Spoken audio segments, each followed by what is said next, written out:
നമസ്കാരം. 18-ാം നൂറ്റാണ്ടിന്റെ ആരംഭം മുതൽ 19-ാം നൂറ്റാണ്ടിന്റെ ആരംഭം വരെ എന്ന് പറഞ്ഞാൽ 1814 മുതൽ 1909 വരെ കേരളത്തിൽ ജീവിച്ചിരുന്ന തിരുവനന്തപുരത്ത്, പ്രത്യേക തിരുവനന്തപുരത്ത് ദീർഘകാലം ജീവിച്ചിരുന്ന തൈക്കാട് അയ്യാവ് ഗുരു, അദ്ദേഹത്തെ അയ്യാ ഗുരു എന്നും പറയാറുണ്ട്, അയ്യാവ് ഗുരു എന്നും പറയാറുണ്ട്. അങ്ങനെ രണ്ടു രൂപത്തിൽ പറയാറുണ്ട്. സ്വാമികളെന്നും പറയും, തിരുവടികൾ, അയ്യാവ് സ്വാമി തിരുവടികളെന്നും പറയും. അങ്ങനെ പല കാര്യം ഗുരുക്കന്മാരെയൊക്കെ അങ്ങനെ പല പേരിലാണ് പറയുന്നത്. അപ്പൊ ഈ പല അഭിസംബോധനകളുണ്ടാവും. ഇദ്ദേഹം ഈ ഗുരു പിന്നെ ഇവിടെ വന്ന് തിരുവനന്തപുരത്ത് വന്ന്, തമിഴാണ്, തിരുവനന്തപുരത്ത് വന്നാണ് താമസിച്ചത്, മലബാറിലാണ് ജനിച്ചത്, തിരുവനന്തപുരത്ത് വന്നാണ് ദീർഘകാലം താമസിച്ചു. കൊട്ടാരത്തിൽ, തിരുവിതാംകൂർ കൊട്ടാരത്തിൽ പിന്നെ സൂപ്രണ്ടായിരുന്നു. അതുകൊണ്ട് തന്നെ തൈക്കാട് എന്ന് പറയുന്ന തിരുവനന്തപുരം റെയിൽവേ സ്റ്റേഷൻ അടുത്തുള്ള തൈക്കാട് എന്ന് പറയുന്ന സ്ഥലത്തായിരുന്നു ദീർഘകാലം താമസിച്ചത്. അപ്പൊ തൈക്കാട് അയ്യാവ് എന്നാണ് അറിയപ്പെടുന്നത്.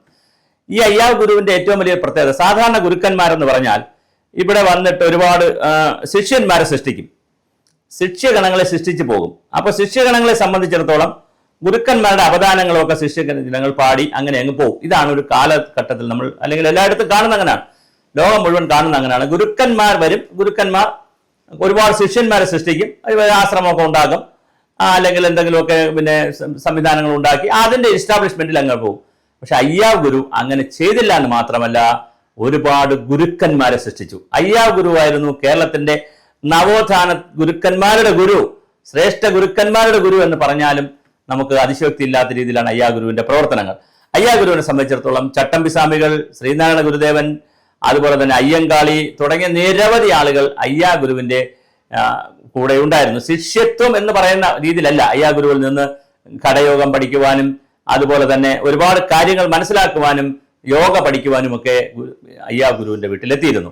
അതുപോലെ തന്നെ അന്നത്തെ മനോമണി സുന്ദരം പിള്ള എന്ന് പറയുന്ന തിരുവനന്തപുരത്തെയും തിരുവിതാംകൂർ ആദ്യത്തെ എംഎക്കാരൻ, ഫിലോസഫി എംഎക്കാരൻ, തിരുവനന്തപുരത്തെ വലിയ ബുദ്ധിജീവിയായിരുന്നു. സ്വാമി വിവേകാനന്ദൻ അടക്കം ബൗദ്ധികമായ സംഭാവനകൾ ചെയ്തു കൊടുത്തിട്ടുള്ള മനോമണി സുന്ദരം പിള്ള, പഴയ മന്ത്രി PS നടരാജപിള്ളയുടെ അച്ഛൻ മനോമണി സുന്ദരം പിള്ള, അതുപോലെ തന്നെ PR മുഹമ്മദ്, ഫെർണാണ്ടസ്, കൊല്ലത്തമ്മ, ഇങ്ങനെ തുടങ്ങി നാനാജാതി മതസ്ഥരായിട്ടുള്ള 100ഓളം വരുന്ന ശിഷ്യർ അയ്യാ ഗുരുവിനുണ്ടായിരുന്നു. അയ്യാ ഗുരു വളരെ എന്താണ് പറയുക, 1814 ജനിച്ച് 1909 മരിക്കുന്നത് എന്ന് പറയുമ്പോൾ ഏകദേശം 95 വയസ്സ് കഴിഞ്ഞിട്ടാണ് മരിക്കുന്നത്, മരിക്കുന്നത് പറയുന്നത് സമാധിയാവുന്നത്.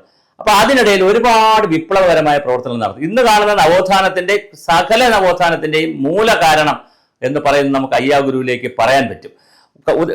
ഒന്ന് രണ്ട് ഉദാഹരണങ്ങൾ ഞാൻ പറയാം. അന്ന് ബ്രാഹ്മണനെയും പിന്നെ ക്ഷത്രിയനെയും പറയനെയും ശൂദ്രനെയും പട്ടികജാതി പട്ടികവർക്കരെയും ആരെല്ലാം ശിഷ്യന്മാരായി വന്നോ, ആരെല്ലാം തന്നെ കാണാൻ വന്നു, അവർക്ക് വേണ്ടി മകരപ്പൊങ്കൽ, തൈപ്പൂയ പൊങ്കലിലും എല്ലാ ദിവസങ്ങളിലും വീട്ടിൽ പന്തി ഭോജനം നടത്തും, വീട്ടിൽ മിശ്ര ഭോജനം നടത്തും.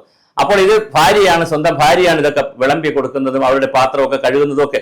ഇതിൽ സവർണർ വലിയ ബഹളം ഉണ്ടാക്കിയപ്പോൾ അയ്യാ ഗുരു പറഞ്ഞത്, ഇന്ത ഉലകത്തിൽ ഒരേ ഒരു മതം താൻ, ഒരേ ഒരു ജാതി താൻ, ഒരേ ഒരു കടവുൾ താൻ. ഈ ഭൂമിയിൽ ഒരേ ഒരു മതമേ ഉള്ളൂ, അത് മനുഷ്യമതമാണ്, മനുഷ്യനാണ്. ഒരേ ഒരു ജാതിയുള്ളൂ, അത് മനുഷ്യനാണ്. ഒരേ ഒരു കടവുളേ ഉള്ളൂ, കടവുൾ തമിഴാണ്, ദൈവമാണ്. ഇതിനെയാണ് ഒരു ജാതി ഒരു മതം ഒരു ദൈവം എന്നുള്ള നിലയിൽ ശ്രീനാരായണ ഗുരുദേവൻ പിന്നെ പരിഷ്കരിച്ച് വളരെ ലോകം മുഴുവൻ കൊണ്ടുപോയി. ഇതിനു മുമ്പേ വൈകുണ്ഠ സ്വാമികളും ഇതേ അഭിപ്രായം പറഞ്ഞിരുന്നു. അതിനു മുമ്പ് തന്നെ ഇത് പിന്നെ ഒன்றേ കുലം ഒன்றേ ദൈവം എന്നുള്ള തരത്തിൽ തിരുമൂലം പുസ്തകങ്ങളിലും തമിഴ്നാട്ടിലും. അപ്പൊ ഇതൊരു പരമ്പര ഇങ്ങനെ പറഞ്ഞു വന്നതാണ്. പക്ഷേ എങ്കിലും ഗുരു ഇതിനെ പ്രായോഗികമാക്കിയെടുത്തതും ഈ കാര്യങ്ങൾ ചെയ്തതും തൈക്കാട് അയ്യാ ഗുരുവാണ്. അതുപോലെ തന്നെ കൊല്ലത്തമ്മയെ പോലുള്ള, ഭഗീനദി അമ്മയെ പോലുള്ള ഒരുപാട് വനിതകൾക്ക് സന്യാസം സ്വീകരിക്കാൻ കഴിയുമെന്നും വനിതാ ശാക്തീകരണം നടത്തുവാനുള്ള പ്രവർത്തനങ്ങൾ അയ്യാ ഗുരു ചെയ്തിരുന്നു. അതുപോലെ തന്നെ ആ കാലഘട്ടത്തിൽ അയ്യങ്കാളിയെ കാളി എന്നാണ് വിളിച്ചിരുന്നത്. അയ്യങ്കാളിക്ക് ആവശ്യമായ എല്ലാ സപ്പോർട്ടും കൊടുത്തിരുന്നു. അതിന്റെ ഭാഗമായി അയ്യങ്കാളി സാധുജന പരിപാലന സംഘം എന്നൊക്കെ പറഞ്ഞ് വെങ്ങാനൂരിൽ ഒരുപാട് കാര്യങ്ങൾ പിന്നെ അതായത് അയ്യാ ഗുരുവുമായിട്ടുള്ള ബന്ധത്തിൽ കാര്യങ്ങൾ ചെയ്തിരുന്നു. ഒരു ദിവസം തിരുവനന്തപുരം കിഴക്കേക്കോട്ടയിൽ, അന്ന് പുത്തരി കണ്ടമാണ്, വയലാണ്, വയലിന്റെ തീരത്ത് കൂടി സൈഡിൽ കൂടി കാളി നടന്നു വരുമ്പോൾ, അയ്യങ്കാളി നടന്നു വരുമ്പോൾ നമ്മുടെ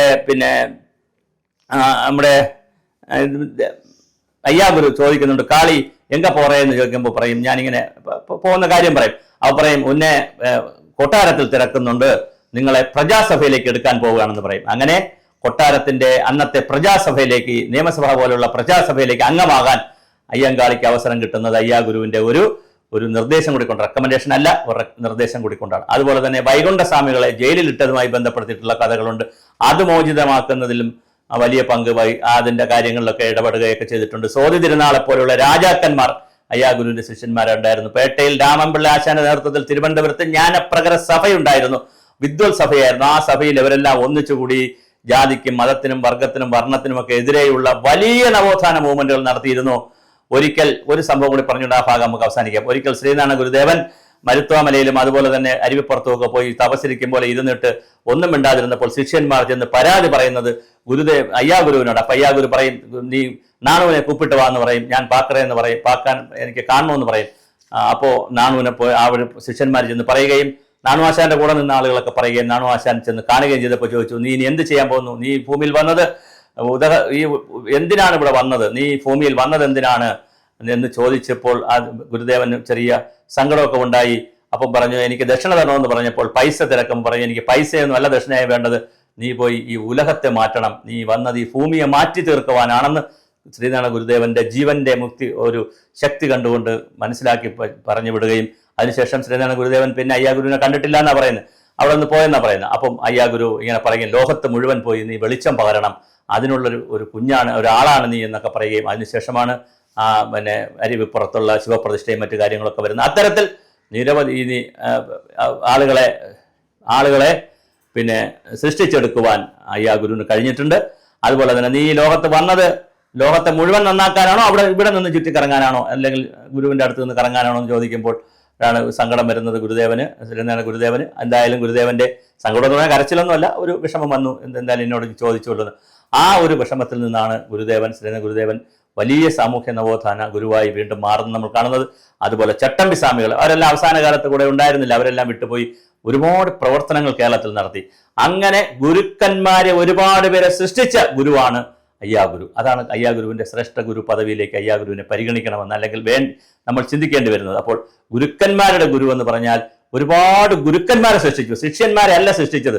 തന്റെ പിറന്നാൾ ആഘോഷിക്കരുതെന്ന് പറഞ്ഞു. തന്റെ ഫോട്ടോ എടുക്കാൻ ശ്രമിച്ച വിദേശികൾക്കും വിദേശത്തു നിന്ന് വന്ന ആളുകൾക്കും കൊട്ടാരത്തിന്റെ പരവതാനിയിലൂടെ നടന്നു പോകുമ്പോൾ ഗാർഡനിലൂടെ നടന്നു പോകുമ്പോൾ ഫോട്ടോ എടുക്കാൻ ശ്രമിച്ചതിന് മദാമേ സാഹിബിനെയും വഴക്ക് പറഞ്ഞ് അവസാനം മദാമേ സാഹിബും കരഞ്ഞ് സങ്കടപ്പെടുമ്പോൾ ഫോട്ടോ കൊടുക്കുകയൊക്കെ ചെയ്തിട്ടുണ്ട്. അതുകൊണ്ടാണ് അയ്യാഗുരുവിന്റെ ഫോട്ടോ ഒന്നും വലുതായിട്ടില്ല.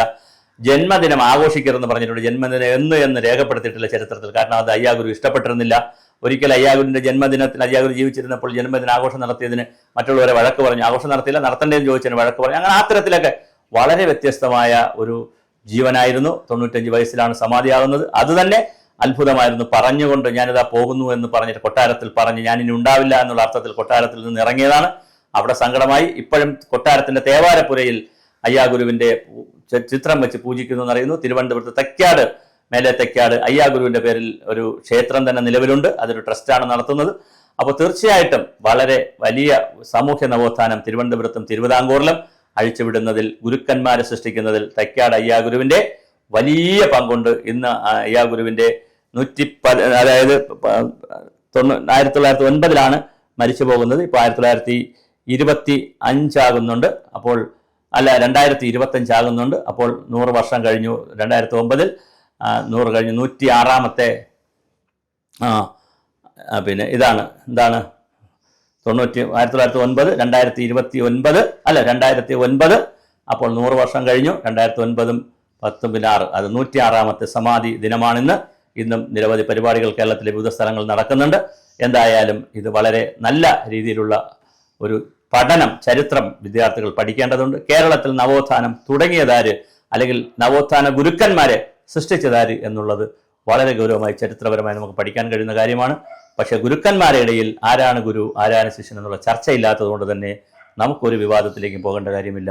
ഗുരുക്കന്മാർ പറഞ്ഞതിൻ്റെ അന്തസത്ത മാത്രം നമുക്ക് ഉൾക്കൊള്ളാം.